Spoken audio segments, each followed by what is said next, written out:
I'm about to share my 4 steps for designing a machine knitted sweater pattern. And I'll tell you about the issues I've had designing my future cardigan. Hi, Olga Lynn here. As some of you may already know, the starting point for me isn't, I want to design a cardigan jacket. It's, I want to explore this fabric. And that's step 1. Choose a texture or technique to explore. Inspiration can be found in other knitted stitch patterns or in completely different structures. You may be inspired by a print fabric pattern or a structure found in nature or architecture. In this case, I explored a purl knit or lynx knit structure. I described this type of fabric in my previous video. As you can see, the purl knit properties differ from jersey visually and mechanically. Before thinking about the shape of my future sweater, I spent time understanding how the stitch pattern knits.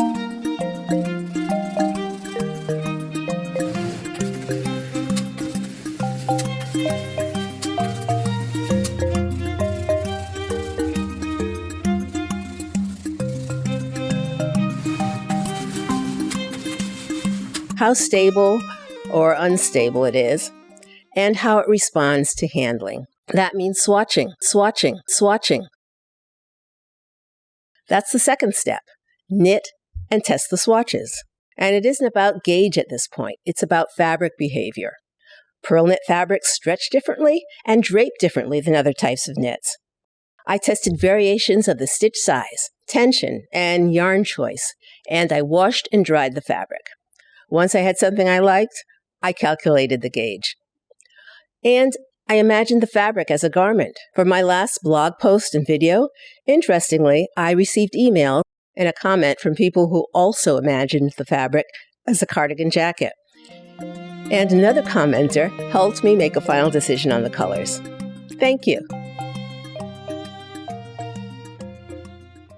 I'll be knitting the cardigan on the Knitterate, so I worked in the Knitterate design app and test knit the various settings for increases and decreases. Here's my test for binding off. You can see how the machine binds off stitch by stitch. Here are my decreases and increases. Because the fabric is so highly textured, I'm using simple edge decreases and increases. No one would see fully fashioned shaping with this texture. There are several ways to design a garment. Some designers start with a sketch and the shape of the garment.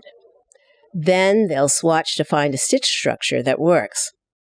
I prefer starting with a swatch, so my next step is the sketch.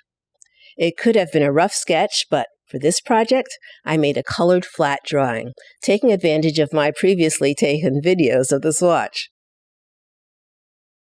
I did these flats in Inkscape.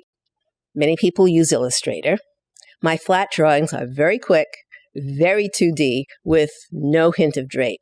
But I want to get ideas for the general shape of the garment and to see how the stitch pattern works with the shape. I'm planning a V-neck with set-in sleeves for this cardigan. I've decided to use both sides of the fabric.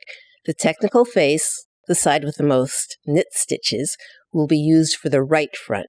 I'll use the reverse for the left front. The back is in 2 pieces, and there are the sleeves. The back will be joined with a center gusset. I like the bottom edge as is, and due to the fabric selvages, I will use a trim on the front edges. I'll highlight the selvages in the back by joining them with the center gusset. I'm using Design-A-Knit for step 4 to create the technical design of the cardigan. This is where I had a few issues. I originally thought I'd be designing the cardi with raglan sleeves since it's easier to match a horizontal pattern through the body and the sleeves that way. Well, DAC doesn't do a raglan the way I'm used to doing a raglan, and I didn't want to knit a test to see if I wanted to use that method. I didn't feel like digging up an old block pattern and translating it for DAC's original pattern drafting module, so I changed the pattern to set-in sleeves. I don't know, I may regret it, but it just seemed more straightforward at the time. I'm not sure how the pattern matching will turn out at the top of the sleeve cap, but we'll see. I've painted my stitch pattern in DAC It's the same stitch pattern you saw earlier in the Knitterate app, but without the transfers indicated. The transfers will be added when I'm back in the Knitterate Design app. When I'm not using DesignerKnit, I usually generate graph paper with a grid based on the gauge of my swatch. Then I draw my pattern directly on the graph paper and write all my increases and decreases directly on the full-size pattern paper. Okay, back to DAC. Here are the pieces with the number of stitches and rows calculated. Since one of my front pieces is flipped, I'm actually knitting 2 fronts that are exactly the same. I'm also knitting 2 back pieces. Because the fabric pulls in so much, knitting the back in one piece is impossible, even on the machine with 252 needles per bed. I'm thrilled I can export the pieces directly to the Knitterate Design app, but I'm only exporting one sleeve for now.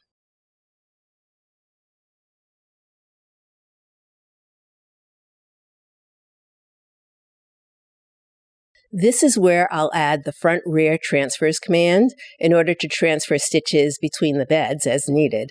I'll also add the increases and decreases and free edit the removal on waist. I'll knit one sleeve first just to double check the gauge and everything else. If there are any issues with gauge or shape of the sleeve, I'll make the needed adjustments in DAC or in the Knitterate Design app. To review, the 4 steps are: 1. Choose a texture or technique to explore. 2. Knit and test swatches. 3. Create a sketch. And 4. Create the technical design based on your gauge. Now, knit a test piece or an entire proto sample, if that's your thing. If necessary, get back in there and make adjustments. If all goes well with my sleeve, I consider the major pieces of the pattern done. I'll just need to knit them. Because this is a personal project, I have the luxury of making certain decisions and changes later. I'll probably experiment with the trim and closure once I've knitted the major pieces. Next time you see me, I should have a knitted sleeve and maybe a little more. Till next time.